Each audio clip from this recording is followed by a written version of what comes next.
அனைவருக்கும் வணக்கம். இந்த காணொளியில் எதை பற்றி பார்க்க போகிறோம் அப்படின்னா, ஓபோ ட்ரிக்ஸை பற்றி தான் பார்க்க போகிறோம்.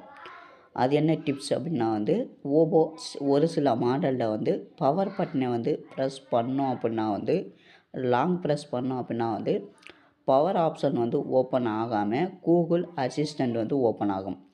ஸோ இதில் பவர் பட்டனை ப்ரெஸ் பண்ணால் பவர் மெனு மட்டும் ஓப்பன் ஆகிற மாதிரி எப்படி செட் பண்ணுறது தான் இந்த வீடியோ.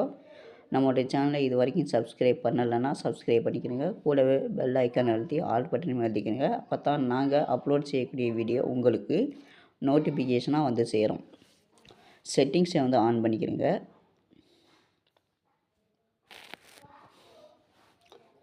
முதல்ல இந்த ஃபோனோட மாடலை உங்களுக்கு காட்டினேன். இதில் எபவுட் டிவைஸ் அப்படிங்கிறத கிளிக் பண்ணிக்கிறங்க. டிவைஸ் நேம் இருக்குது பார்த்தீங்களா, ஓபோ A17 தான் நான் பயன்படுத்தக்கூடிய மாடல். இந்த மாடல் மட்டும் இல்லை, ஒரு சில மாடல்களையும் இந்த பிரச்சனைகள் இருக்குது. அதாவது என்ன அப்படின்னா பவர் பட்டனை லாங் ப்ரெஸ் பண்ணோம் அப்படின்னா பவர் மெனு வராமல் அசிஸ்டண்ட் அப்ளிகேஷன் ஓப்பன் ஆகும். இப்போ என்ன பண்ணுறீங்கன்னா சர்ச் அதை கிளிக் பண்ணிக்கிறீங்க. கிளிக் பண்ணிவிட்டு இதில் பவர் பட்டன் அப்படின்னு டைப் பண்ணிக்கிறீங்க. பவர் பட்டன் கிளிக் பண்ண உடனே பவர் பட்டன் வந்துடுச்சுங்களா, சிஸ்டம் செட்டிங்ஸில் இருக்குது. அதை கிளிக் பண்ணிக்கிறீங்க.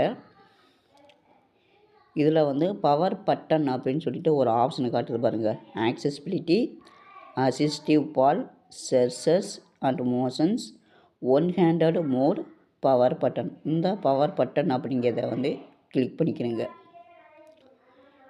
Press and hold the power button அப்படின்ட்டு இல்லையா, அதை கிளிக் பண்ணிக்கோங்க. இதில் கிளிக் பண்ணிங்கன்னா பவர் மெனு அப்படின்னு சொல்லிட்டு காட்டுது பார்த்தீங்களா. இது நான் ஏற்கனவே டிக் ஆகிருக்கு. என்னோடதில் பார்த்தீங்கன்னா வாய்ஸ் அசிஸ்டண்ட் அப்படின்னு சொல்லிட்டு இன்னொரு ஆப்ஷன் காட்டுது. ஸோ இது தான் எனேபிளில் இருக்கும். இந்த எனேபிளை க்ளோஸ் பண்ணிவிட்டு பவர் மெனு அப்படிங்கிறத செலக்ட் பண்ணிக்கிறீங்க.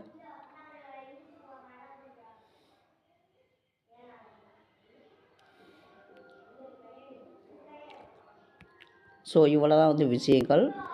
இந்த வீடியோ பிடிச்சிருந்துச்சுன்னா லைக் பண்ணுங்கள். இதே போல் அடுத்த ஒரு வீடியோவில் சந்திக்கலாம். நன்றி, வணக்கம்.